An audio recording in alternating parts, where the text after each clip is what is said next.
ಎಲ್ಲರನ್ನೂ ನಮ್ಮ ನಿಸರ್ಗ ಕಿಚನ್ಗೆ ಸ್ವಾಗತಿಸುತ್ತಾ ಇವತ್ತು ಒಂದು ಅದ್ಭುತವಾದಂತಹ ಸೊಪ್ಪಿನ ಜ್ಯೂಸನ್ನು ನೋಡೋಣ. ಆರೋಗ್ಯಕ್ಕೆ ತುಂಬ ಒಳ್ಳೆಯದು ಇದು.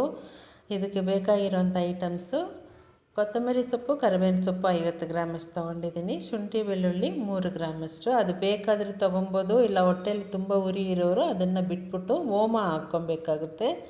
ಈಗ ವೆರಿ ಇಂಪಾರ್ಟೆಂಟ್ ಐಟಮ್ ಇದು ಬಸಳೆ ಸೊಪ್ಪು ಅಂತ. ಬಸಳೆ ಸೊಪ್ಪು ಬಂದು ನಮ್ಮ ಹೊಟ್ಟೆಗೆ ಸಂಜೀವಿನಿ ಇದ್ದ ಹಾಗೆ. ಅದನ್ನು 200 ಗ್ರಾಮಷ್ಟು ತೊಗೊಬೇಕಾಗುತ್ತೆ.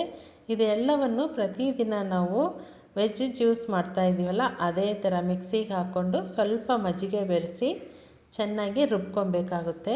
ಯಾರ್ಯಾರಿಗೆಲ್ಲ ತುಂಬ ಹೊಟ್ಟೆ ಉರಿ ಇದೆಯೋ ಅವರು ಶುಂಠಿ ಬೆಳ್ಳುಳ್ಳಿನ ಬಿಟ್ಬಿಟ್ಟು ಓಮನ ಒಂಚೂರು ಹಾಕ್ಕೊಬೋದು.